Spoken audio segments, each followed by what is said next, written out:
Hey guys, what's going on? I'm sure most of you guys are disappointed to see my face today. A lot of you guys thought my wife was going to put a video out today. And actually I was sick last week and I started getting better. And she got what I had, so I got better first, so I put the video out today. Hopefully she can get a video out to you guys on Thursday. If not Thursday, it'll be on the following Tuesday, but it's going to be over barometric pressure.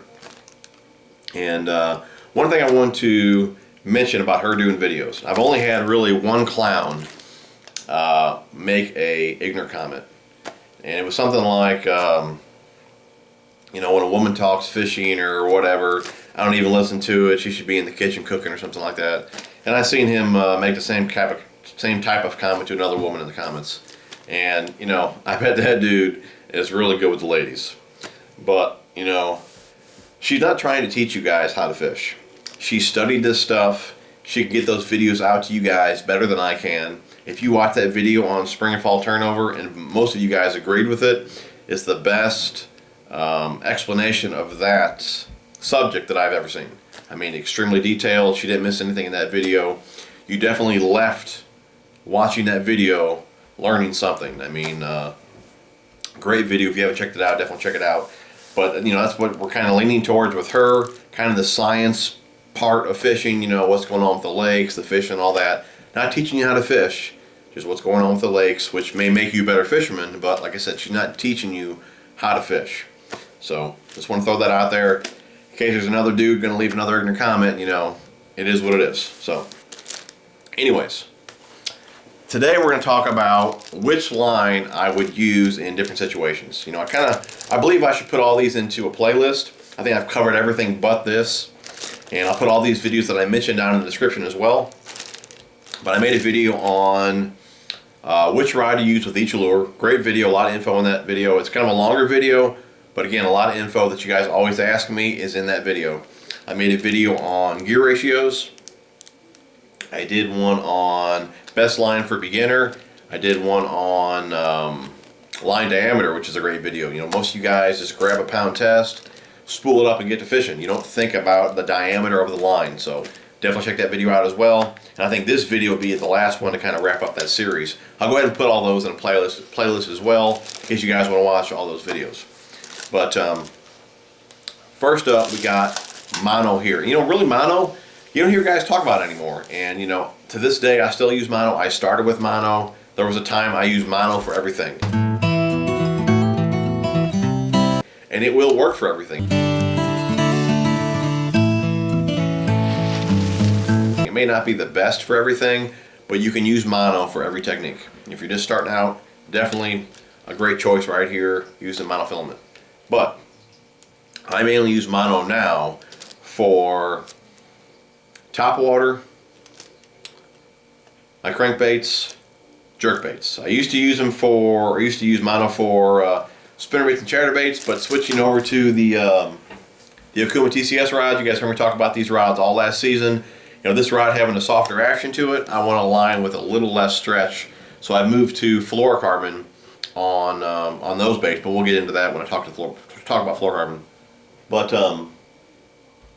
like I said, mainly mono for top water, crankbaits, and jerkbaits. Now, you hear a lot of guys talk about using braid for top water, which works great as well. Some guys will use braid to a mono leader. My outlook on that, I don't want the leader. You know, I just want one knot. You know, having two knots is something else that could break. And, you know, if I can get away with not using a leader, I will. So I want a line that, and to be honest too, you know, you always see all guys having, you know, like 30 combos out. If you use mono for majority of your crankbaits and treble hook type baits, you can get away with less setups as well. You know, if you have a setup for, let's say, top water using braid, you know, me personally, I wouldn't want to crank with braid. It's got way too small of a diameter. You know, it'll make your baits go a lot deeper, but it's got zero stretch. I mean, using braid for cranks is not for me. In some situations, you may want to use braid, but I mean, I can't think of any that I would ever crank with, you know, with braid. You know, I don't like braid for my crankbaits. Maybe rattle traps when you're like ripping them out of grass and things like that, but actually diving type baits, I personally would never use braid. So, you know, by using mono for my top waters, I can grab that same rod, you know, and use it for other things as well. But like this, the same rod that I use for topwater, I also use for jerkbaits. That's another reason I like the mono. And I like the mono because it's a floating line, usually has a bigger diameter, and I use it to control my depth to keep my baits up shallower. So like I said, I use it for the top waters. I don't want my square bills majority of the time. I want those to go as shallow as possible, so I'll use a 17, 20 pound test mono to keep those baits up extra shallow. And I do the same with jerkbaits. I'm not looking for depth normally. I'm looking just for, just a few feet or so. So I usually don't go to fluorocarbon for my crankbaits. Maybe if I go to like a DT10, I'm looking for depth. But if I'm going for square bills, maybe something dives in 6 foot range, I still stick with the mono. So for all my top waters, square bills, jerk baits, I like mono. Okay.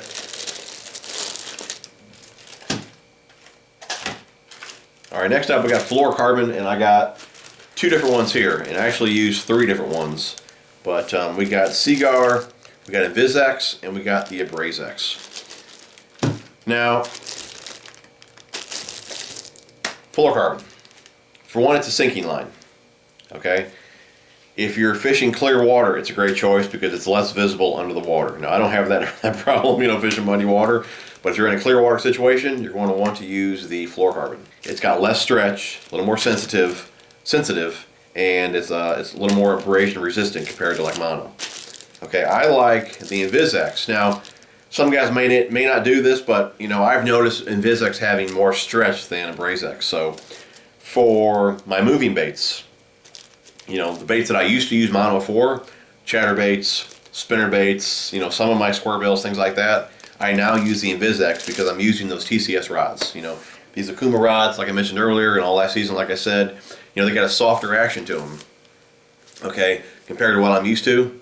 So if I'm making a long cast with a spinnerbait, okay, and I'm using one of these rods, it's softer, okay, and I'm using mono, if I get hit on the end of that cast, when you sweep into them, the rod's loading up.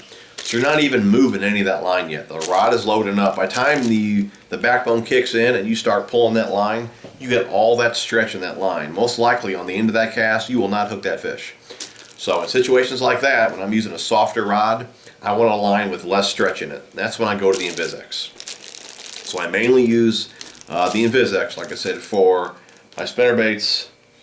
Like I said, some of my cranking, especially if I'm looking for depth, because it's a sinking line, smaller diameter, and chatterbaits, things like that. So that's when I like the InvisX. It's still a line you can use for bottom bouncing baits, Texas rigs, jigs, and all that. But when I get into that, I want a line that's even has less stretch than that, plus a little more abrasion resistant, which is the AbrazeX. So anything I'm working on the bottom, Texas rigs, jigs, Dragon Carolina rig, something like that, I'm going to go with the AbrazeX fluorocarbon here. Last up, we got the Braid. Now, I don't use Braid as much as I used to. I used to have Braid like on half of my rods. And, I like Braid if I'm around grass. There's really only one lake where I would use Braid with crankbaits, and that's throwing rattle traps, so maybe I'm ripping them out of the grass. Majority of the time, though, I don't use it for any other crankbaits, just the rattle traps. And like I said, it's only really on one lake because majority of the lakes I fish don't have vegetation. Just that one lake where I'll use it to rip them out of the grass. Because you got to think too, if you're using a softer rod, with the crankbaits, you can hang in the grass. If you're using like mono and you try to rip them out, well, the line's just stretching. You're really not getting any leverage, on ripping that out because of the stretch in the line. So in that situation, you want the Braid with no stretch to rip it free. So. But like I said, Braid does have zero stretch, smaller diameter, like this 50-pound test. It's the diameter of like 12-pound line, so really small diameter here. I mainly use Braid for grass. I used to have it, like I said earlier on, majority of my rods, half of my rods easy for pitching and flipping and all that, but I pitch around a lot of wood, and in my opinion, the Braid and the wood do not go great together. Sometimes you pitch in there and your lure wraps around a branch. Well, with mono and fluorocarbon, usually you can pull it out of there because it's kind of slick, pull off that wood. With Braid, it just digs into it and you got to go in after it. So, I really don't pitch Braid anymore around wood, mainly grass only. So if I'm throwing like topwater frogs around lily pads, just any vegetation around the lake, something like that, I like the Braid. if I'm pitching around grass, you know, just with a Texas rig or a jig, something like that. Again, the Braid. You know, the smaller diameter, it's strong. If you get wrapped up in the pads or something like that, you know, you got the strength to not break off and still keep pressure on the fish until you get in there and get the fish out. It will cut through the vegetation. You know, to me, it's a great line for if you're around any type of vegetation at all. Buzz baits, that's one of the baits that I used to use Braid for, and that's really the only top water that I'll use fluorocarbon for. You know, just because it's a bait that you're reeling in, so you can get away with using fluorocarbon. I didn't touch on it too much, but fluorocarbon, like I said, it's a sinking line before, and if you're using it as on your poppers, you know, as you're popping your bait and you let it sit, that line is sinking. It'll start to drag down the nose of your bait. But like I said, just to keep it simple, mainly I use Braid around vegetation, grass, things like that. Guys, that's it. That's pretty much what I use: mono, fluorocarbon, and Braid. Hopefully that video helped you guys out. If you guys have any input on the subject here, leave those below. Like, I didn't even mention punching, because I don't really do that. You know, half-ounce weight, maybe 3/4 for some of the stuff that I fish, but you know, I don't get into none of those, you know, 1.25 ounce, 1.5 ounce weights. So if you guys have some input on that, leave that below, or anything that I left out. You know, I appreciate it if you guys would leave that below. And like I said, we can all read the comments and all, you know, learn something. So hope you guys enjoyed the video. If you did, give me a thumbs up. Thanks for watching, guys, and we'll talk to you soon.